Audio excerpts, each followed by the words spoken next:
Hey guys, Chris from Drift Outfitters here, and today I'm going to tie for you a Steelhead Zonker. This is a cool little fly, really nice swinging fly for steelhead, whether you're on the Great Lakes or out west. You can even use this for trout very easily.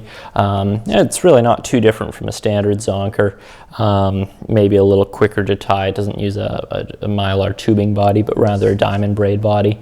And this is a really nice, either a small follow-up fly or a low water fly. It's a very easy to cast fly. Really, on most styles of lines, should be able to cast this with relative ease. To jump into it, I'm going to tie sort of a mid-small sized one here. You could definitely up or down scale this as you see fit. The hook that I'm using here, this is just a sort of a standard up-eye salmon hook. This is a size 2. I could see tying this even all the way down to maybe a size 10, especially for trout if that's what you want to use it for. So I'll pop that into our vise here. This specific hook is Mustad SL 53. Lots of good hooks you can use for it out there. I think a stout or heavier hook is good, especially for the body diameter. I want a fairly thick body if I can manage it on this fly. And so something with a little bit of a heavier wire is definitely beneficial there. This is just a 10-aught Veevus thread in a black. I'm just going to start this up. This is a return eye hook, so you can see how that wire is doubled back over itself to form the eye, which means that I want to hold those two sides of the wire together using my thread here. So I'll just take my thread down over that and bring it all the way back down to about in line with the point of the hook here. So I'm not too worried about perfect touching turns, just try and build a bit of a thread base at least. I'll snip the excess there. Now, for the rib of this fly, I'm going to tie in, this is just some small silver wire here. You could mix up the colors as you see fit. This one's going to be black and blue, like our demo fly there, so I think silver looks great with those colors. But as I say, feel free to mix things up as you like. Now if you look, I've tied this wire in the full length here. And the reason for that is when you have a return eye hook like this, where that wire doubles back, it drops off just behind the eye. So generally speaking, when you're tying in materials, initially at least on one of these hooks, you try and tie them in around, or up, along the shank up to around where that wire comes back to sort of even out the overall diameter of this body.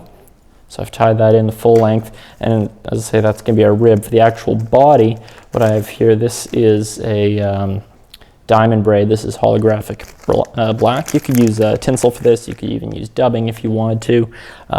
Again, feel free to mix up the colors as you like.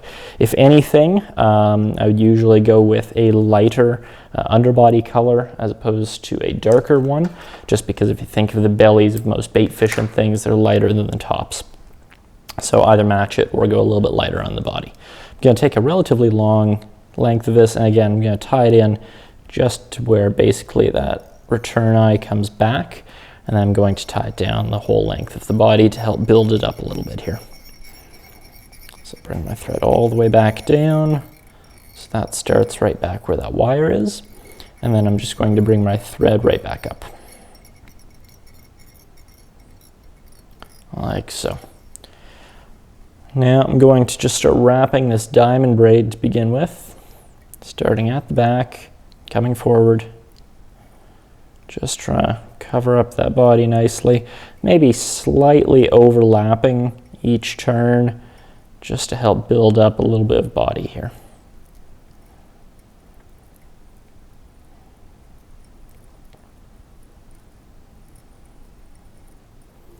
And I just want to stop with a good 3 or 4 millimeters to go before the eye here. Leave myself some space to work with. I'll just cross my thread over that diamond braid and tie it off and cut off the remaining scrap end there. And then the sort of focal point of this whole fly is a little rabbit strip. Rabbit's great for steelhead flies, has a very lifelike kind of action, very soft in the water. The one downside is that it does absorb a lot of water, and so it becomes quite heavy.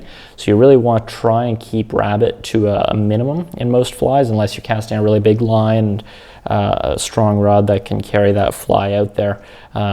Just less is more when it comes to this stuff, but it does give you a really great look. And great thing as well is that even in heavy water, is that keeps a nice profile. So even in faster currents, this thing won't slick down to nothing for you. Now for the length of rabbit strip I'm using here, this is actually, I should mention, a micro rabbit strip, which just means the width of the hide that they cut is a little bit narrower than your standard one. And I think for this size hook, this works very nicely. If you're tying a bigger one, maybe use a standard rabbit strip on that. For length, I want my tail, if you want to call it that, the rabbit extending past my body section here. I want the hair and hide, the combination of the two, to total about a shank length. So if I measure what that looks like there, maybe a tiny bit longer. Yeah, right about there is good for me. I'm going to set that off the back and see what that looks like, and then holding the rest of the strip up to the shank, see where the hide lands right at the end of my body on the front here. And that is the total length of rabbit strip that I want. Now I'm going to take that, pinch it where I want to cut it, flip it over. I'm going to come in with my scissors here. I'm going to try and sneak my scissors underneath the fur here, just right against the hide, and snip that off clean, trying not to cut too much fur. I'll probably catch a few as I did there. I'm just going to actually clean up that end so I have a nice square cut to that rabbit here. I'm just going to come in right at the end of my body, just up at the eye, and just catch that bare end of hide. And you can see the rabbit has a natural sort of flow to the fibers here, so you want to make sure that the fibers are pointed back in line with the rest of the fly on this one. You're tying this directly on top of the shank. Because of the return eye on these hooks, it actually makes for a nice flat surface. Really easy to mount that thing right on top of the hook where you want it, like so. Now what we're going to do is we're going to come in, grab our wire that we started with here, and we're going to start to make a turn around the back. Then we're going to start pulling back the hair on our rabbit here. And we're going to expose a little bit of hide, pull all the hair back from it, and we're going to make a wrap of our wire over the rabbit, through that little bulb patch there, and pull down tight to pinch it against the shank. And we can pull our fur back, and we just repeat the process. We start ribbing our wire up through the rabbit here, just each time pulling as many hairs out of the way as we can. Really want to try and avoid matting down and trapping those rabbit fur fibers, because again, that's what's really giving this fly motion and movement and life in the water. So trying not to take any of them, of course that's impossible, but at least many of them out of the equation here. And trying not to twist the rabbit too, because the wire will tend to try and pull the rabbit strip around the hook to the other side, so trying to keep it nicely centered on top. And I'm shooting for about 4, maybe 5 ribs through this fly here. Really taking my time. You can wet these fibers if it makes it easier for you. I don't mind them being dry, but that does work just fine. If you want to saturate them with water, that can make the parting of that hair a little bit easier for you. When I get my wire to the front, I'm just going to catch in with my thread, and then I'm just going to slowly wind my wire to break it off. And frankly, you could fish this fly as is at this point, but what I like to do is add a little collar to it. So that's just done with a little bit of hen hackle. Hen or schlappen can work. I think hen is probably the better bet, just because it's a little smaller on average. You don't need a giant hackle in the front here. But again, that's your call, and to fit the size of fly that you're going to be tying. I'm just going to choose a large-ish feather off the back here, like so. And if you haven't watched our video on folding hackles, I'd recommend you do that now. But all I'm doing is I'm tying this feather with its concave side facing the shank by the tip. Pull those feathers back on the tip there.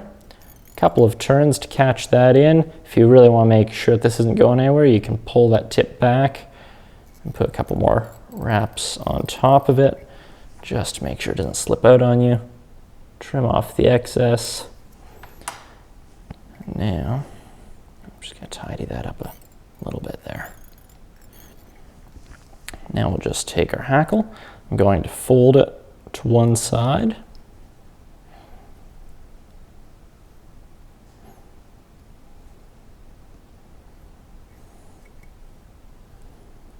Like so. I'm going to start wrapping, and my first wrap is going to be just immediately in front of the rabbit, just where it stops, and then the next immediately in front of the first wrap of hackle, and so on. I'm really trying to pack these wraps in here.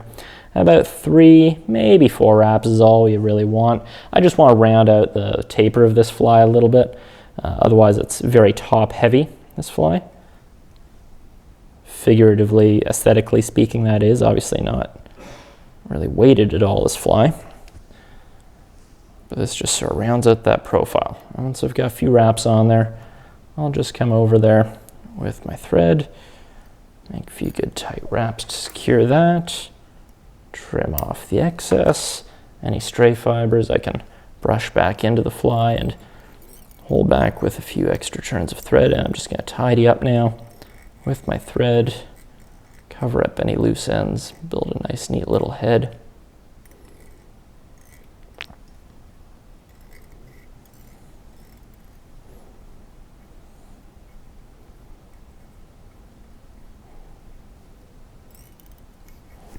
Like so. I'll just throw in a quick whip finish there. You could do it by hand or with a tool. Snip off our tag end of thread. We have this one fiber that's just driving me nuts here. Didn't want to cooperate, so we'll trim that out of there. And we'll put on just a little bit of head cement, make sure nothing comes undone on us on the water. And that is your Steelhead Zonker. Touch more lacquer there.